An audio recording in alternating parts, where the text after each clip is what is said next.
Как прикосмическая мысль, основа и есть корень каждого индивидуального сознания, так прикосмическая субстанция является субстратом материи в различных стадиях дифференциации. Вопрос.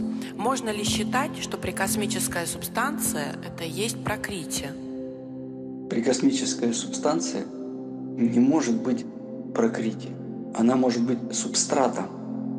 А субстрат не может быть пракрити.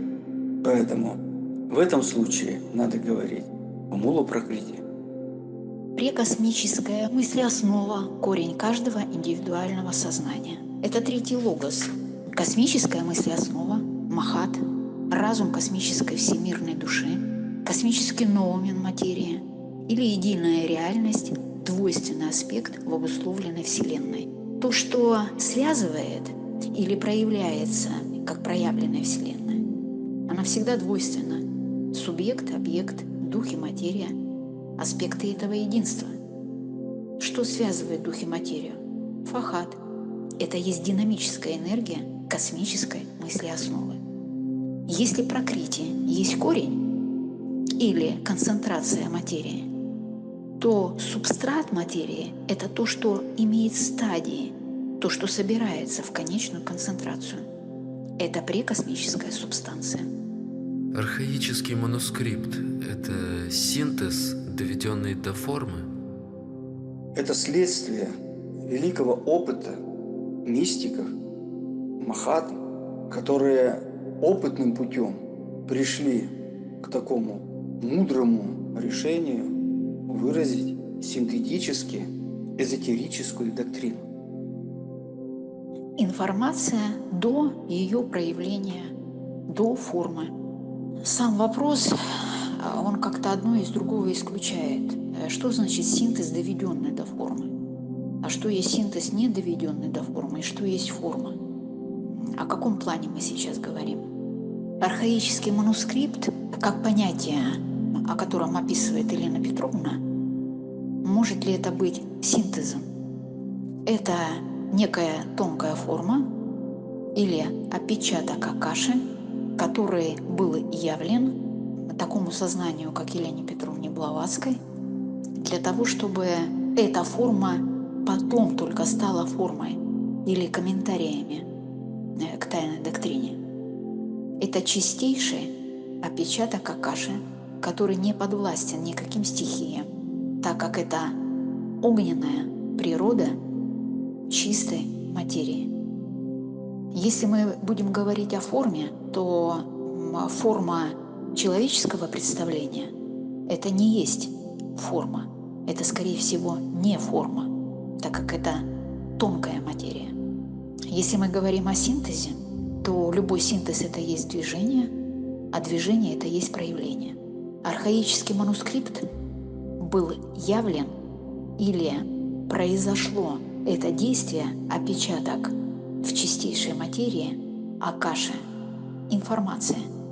Это тончайшая форма, которая для человека есть не форма еще. И чтобы ее воспринять, нужно было обладать великим синтезом, и поэтому учителя искали 100 лет такое сознание, как Елена Петровна Блаватская, чтобы иметь эту возможность дать эту информацию. Выражение «хаос для чувств, космос для разума» говорит о великом дыхании как о чередовании черного и белого. Выражение «хаос для чувств, космос для разума» предусматривает, что чувства вносят хаотический туман, в котором пребывает человек, то есть в иллюзии постоянно. А космос для разума говорит о ясности видения причин бытия. Хаос для чувств – это будущее материя или будущее женская сила, женский принцип. Космос для разума – это будущий импульс разумной силы, мужской аспект или мужская сила. Великое дыхание не подразумевает чередование мужского и женского. Великое дыхание начинает проявление. Что имеется в виду как чередование черного и белого? Духа и материи, но духа не существует без материи, следовательно, нет чередования. Есть единое проявление или единая дифференциация первого начала космического разума. Прекосмическая субстанция относится к прекосмической мыслеоснове, так же, как Акаша к эфиру. В этом соотношении последовательности логичной выходит так, что не Акаша к эфиру отношение имеет, а эфир к Акаше. То есть вопрос поставлен неправильно в этом случае. Нужно определить два понятия – прикосмическая субстанция и прикосмическая мыслеоснова. Если мы говорим о прикосмической субстанции, то мы говорим о духовной субстанции или духовной материи в ее потенциальности. А если мы говорим о прикосмической мыслеоснове, то мы тогда говорим об этом отражении в этой духовной субстанции. И, следовательно, этому вопросу мы понимаем, что отражение как потенция будущей майи, потому что на этом плане высочайшем, где находится начало всего, как первопричина всего, здесь лишь пробуждается потенция или потенциальность. И в дальнейшем, если мы будем рассматривать более низкие планы, то мы можем соотнести это как отношение эфира к Акаше. Но это более последующие планы, где начинается разворачиваться космос или космическая мысль, согласно космической мысли основе, или идеации, или того закона, который называют закон законов, в своей периодичности, который именно пробуждает вот это отражение в духовной субстанции. Прекосмическая мысль, как основа и корень каждого индивидуального сознания, есть будущее монады. А прекосмическая субстанция – это условие, при котором эта монада созревает.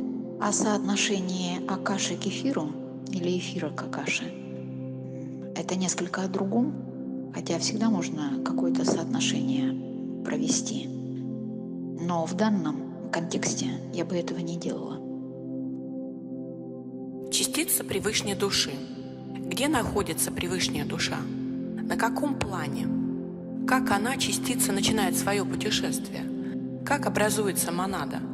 Или частица – это уже и есть монада от монады вселенской души? Частица привычной души – искра. Привычная душа находится на 4-м плане. Его еще называют план монадический или план прообразов. Как эта частица души свое путешествие начинает? Она начинает с плана монадического в виде искр, которые управляются фахатом. Естественно, фахат распределяет по степени, магнетизму и вводит в спиральное вращение, тем самым реализуя те или другие искры, создавая для этой искры в свете пракрити, который называется светом дайви пракрити, облекает, так возникает человеческая монада. Частица не является монадой, ибо она есть искра божественного побуждения. И вот эта искра божественного побуждения или аллаи всемирной души во всем своем прообразе, своей мощи и совокупности этого единства облекается или упадает, или обретает упадхи, проводник Будхи. И в этом случае это и есть человеческая монада. Частица не есть монада. Частица, я уже говорил, это есть искра. И искра исходит от всемирной души. Из огня вот эта искра облекается в свет, в проводник на другом плане, на плане разума и творчества. И на плане разума и творчества явлена монада человеческая. По сути дела, частица, конечно же, от монады вселенской души. Только ее выявление этой монады происходит на ниже лежащем плане, на плане разума и творчества. Это 5-й план, если смотреть сверху. План разума и творчества.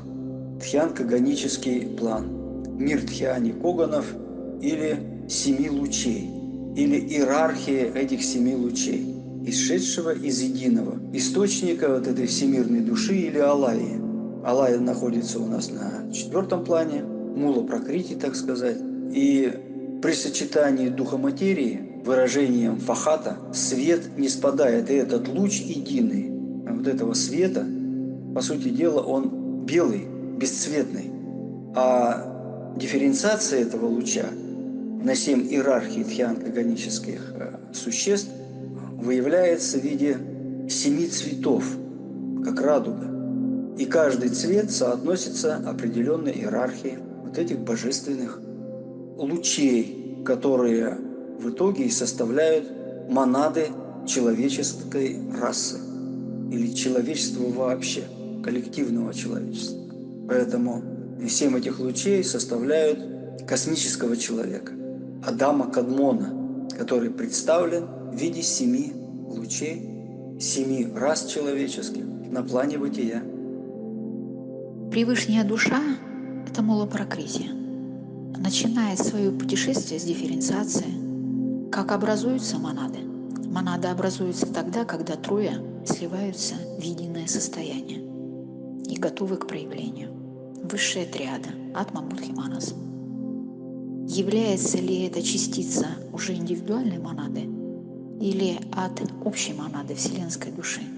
Это индивидуальное и общее вместе, это единое. Вырвать из единого состояния вселенской или превышней души отдельную индивидуальную монаду можно, но разве она может развиваться отдельно? Все есть единая эволюция – космос, природа и человек.